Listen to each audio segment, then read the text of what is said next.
Good morning, welcome to వార్తలు వాస్తవాలు. నా పేరు రాజేష్. పత్రికల్లో వచ్చిన ప్రధాన వార్తల్ని చూద్దాం. ముందుగా నమస్తే తెలంగాణ. వడ్లు ఇక్కడ, మంత్రి ఎక్కడ? కళ్ళల్లో ధాన్యం, రైతు కళ్ళల్లో దైన్యం. రాష్ట్రంలో మందకొడిగా కొనుగోళ్లు. ధాన్యం తడిసి నష్టపోతున్న రైతులు. పత్తాలేని పౌర సరఫరాల శాఖ మంత్రి. సమీక్షలు లేవు, అధికారులకు ఆదేశాలు లేవు. ఉన్నారా లేరా అన్నట్టు ఉత్తమ్ కుమార్ రెడ్డి తీరు ఉందని మనం వార్త చూస్తున్నాం. రైతులు ఎంత ఆవేదన చెందుతున్నారో మనం ఫోటోగ్రాఫ్స్ మనం చూడొచ్చు. ములుగు జిల్లా జంగాలపల్లిలో శుక్రవారం కురిసిన వర్షానికి సుమారు 30 మంది రైతులకు చెందిన 3000 క్వింటాల ధాన్యం తడిసి ముద్దయింది. కొనుగోలు కేంద్రంలో తడిసిన ధాన్యాన్ని ఆరబెట్టుకుంటున్నటువంటి రైతు మన హృదయ విదారకంగా ఎంత ఇబ్బంది పడుతున్నారో మనం చూస్తున్నాం. అలాగే యాదాద్రి భువనగిరి జిల్లా ఆత్మకూరు మార్కెట్లో 40 రోజులుగా ధాన్యం కాంటా వేయకపోవడంతో ఆగ్రహం వ్యక్తం చేస్తూ మార్కెట్ దగ్గర రహదారిపైన రాస్తారోకో చేశారు రైతులు. వడ్లు వర్షార్పణం. అనేక చోట్ల వర్షానికి ధాన్యం ఎట్లా తడిసి ముద్దయిందో మనం వివరంగా ఫోటోగ్రాఫ్స్ మనం చూస్తున్నాం. రాష్ట్ర వ్యాప్తంగా రైతులు తీవ్ర ఇబ్బందులు పడుతున్నారు. ధాన్యం కొనాలని అన్నదాత ఆందోళన. 500 బోనస్ ఇప్పుడే చెల్లించాలి. తూకం వేసిన ధాన్యం తరలించాలి. ఆత్మకూరు సబ్ మార్కెట్ యార్డ్ గేటుకు తాళం వేసిన రైతులు గంటపాటు రోడ్డుపై రాస్తారోకో చేశారు. మెడలు వంచైనా 500 బోనస్ ఇప్పిస్తాం. కాంగ్రెస్ సర్కార్పై బీఆర్ఎస్ ఫైర్. దొడ్డు తడిసిన వడ్లకు కూడా బోనస్ ఇవ్వాలి అని డిమాండ్ చేస్తున్నారు. ఎఫ్ఏడిసి మాజీ చైర్మన్ వంటేరు ప్రతాప్ రెడ్డి అండ్ రైతులు. తాగండి, ఊగండి, ఖజానా నింపండి. సర్కారు మందు చూపు. మత్తులో ముంచి ఆదాయం పెంచుకోవడమే లక్ష్యం.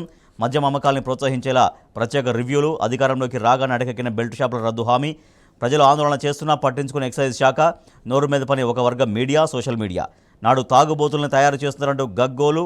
నేడు మందుబాబులపైనే ఆధారపడుతున్న ప్రభుత్వం.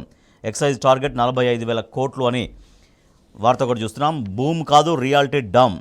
భూముల విలువ పెంచితే ఇబ్బందే. రాష్ట్రంలో స్తబ్దుగా భూముల విక్రయాలు. భూ విలువ పెంచితే మరింత భారం. మార్కెట్ 2.5 నెలలుగా తిరోగమనం. రియల్ ఎస్టేట్ వ్యాపారుల్లో ఆందోళన. ఇప్పుడు పెంచడం సరికాదని సూచన. స్థానికంలో బీసీ కోటా లేనట్టేనా? జూన్లో ఎన్నికలంటూ సీఎం రేవంత్ ప్రకటన.